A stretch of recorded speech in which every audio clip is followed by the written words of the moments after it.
ಸೂರಜ್ ಹೆಗಡೆ ಅವರು ನನ್ನ ಆತ್ಮೀಯ ಒಬ್ಬ ಸ್ನೇಹಿತ. ದೇವರಾಜ ಅರಸು ಅವರ ರಾಜಕೀಯದ ಕುಡಿ. ಅವರ ತಂದೆ ಕೂಡ ನಾನು ಬಲ್ಲೆ ಅವ್ರನ್ನ. ಅವರು ಕೂಡ ವಿದ್ಯಾರ್ಥಿ ನಾಯಕರುಗಳನ್ನು ತಯಾರು ಮಾಡ್ತಾಯಿದ್ರು. ಎಂ ಡಿ ನಟರಾಜ್ ಅವರು. ಸೊ ಈ ನಮ್ಮ ಪಕ್ಷಕ್ಕೆ ಇಂಥ ನಿಷ್ಠಾವಂತ ಕಾರ್ಯಕರ್ತರು ಭಾಳ ವಿರಳ. ಎಲ್ಲೇ ಏನೇ ಜವಾಬ್ದಾರಿ ಕೊಟ್ಟಿರಲಿ ಆ ಕೆಲಸವನ್ನು ಹಿಂದೆ AICC ಸೆಕ್ರೆಟರಿಯಾಗಿ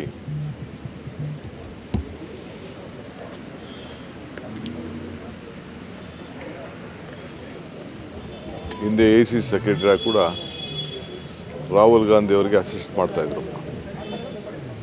ಯೂತ್ ಕಾಂಗ್ರೆಸ್ಗೆ ಅಸಿಸ್ಟ್ ಮಾಡ್ತಾಯಿದ್ರು. ಈಗ ತಮಿಳುನಾಡಿಗೆ ಇನ್ಚಾರ್ಜ್ ಹಾಕಿದರು. ನಮ್ಮ ಗ್ಯಾರಂಟಿ ಸಮಿತಿಗೆ ಉಪಾಧ್ಯಕ್ಷರಾಗಿ ಕ್ಯಾಬಿನೆಟ್ ಸ್ಟೇಟ್ ಮಿನಿಸ್ಟರ್ ಸ್ಟೇಟಸ್ನಲ್ಲಿ ಸಂಘಟನೆ ಮಾಡ್ತಾಯಿದ್ರು. ಯಾವ ಸರಳತೆ ಸಜ್ಜನತೆ ಯಾವಾಗಲೂ ಕೂಡ ನಗನಗ್ತಾ ಯಾವ ಅಧಿಕಾರನೂ ಯಾವತ್ತೂ ಅವ್ರು ಕೇಳಿದವರಲ್ಲ.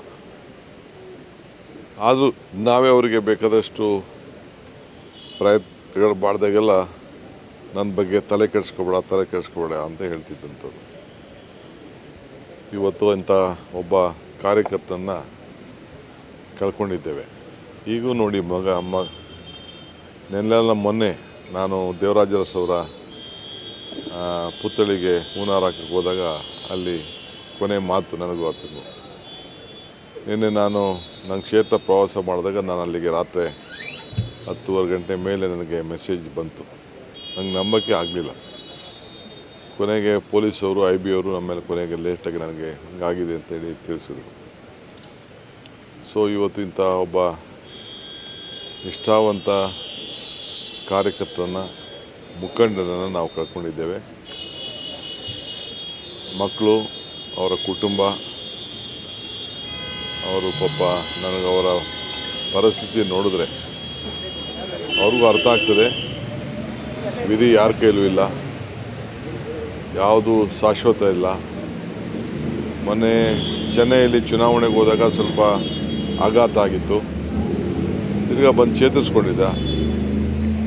ಆದರೂ ಕೂಡ ಈ ರೀತಿ ಆಗಿರೋದು ಅವ್ರಿಗೂ ಶಾಕ್ ಆಗಿದ್ದಾರೆ, ನಮಗೂ ಶಾಕ್ ಆಗಿದೆ. ಇವತ್ತು ರಾಹುಲ್ ಗಾಂಧಿ ಅವ್ರನ್ನ ಭೇಟಿ ಮಾಡಬೇಕು ಅಂತೇಳಿ ಅವ್ರಿಗೆ ಟೈಮ್ ಫಿಕ್ಸ್ ಆಗಿತ್ತು. ಅವ್ರು ಕೇಳ್ಕೊಂಡಿದ್ರು ರಾಹುಲ್ ಗಾಂಧಿ ಭೇಟಿ ಮಾಡಬೇಕು ಅಂತ, ಅವ್ರನ್ನ ಕರೆದಿದ್ರು.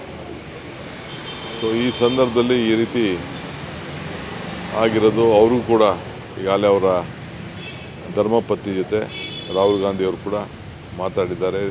ಮಲ್ಲಿಕಾರ್ಜುನ್ ಖರ್ಗೆ ಅವರು ಮಾತಾಡಿದ್ದಾರೆ. ಅವರು ಕೂಡ ಅವ್ರಿಗೆ ಶಕ್ತಿ ತುಂಬುವಂಥ ಕೆಲಸವನ್ನು ಮಾಡಿದ್ದೇವೆ. ನಾವು ಕೂಡ ಈ ಕುಟುಂಬಕ್ಕೆ ನಮ್ಮ ಕೈಯಲ್ಲಿ ಏನು ಶಕ್ತಿ ತುಂಬಲಿಕ್ಕೆ ಸಾಧ್ಯನೋ ಅವ್ರ ಹತ್ರ ಮುಂದಿನ ದಿನದಲ್ಲಿ ಮಾತಾಡೋ ಕೆಲಸ ಮಾಡ್ತೇವೆ.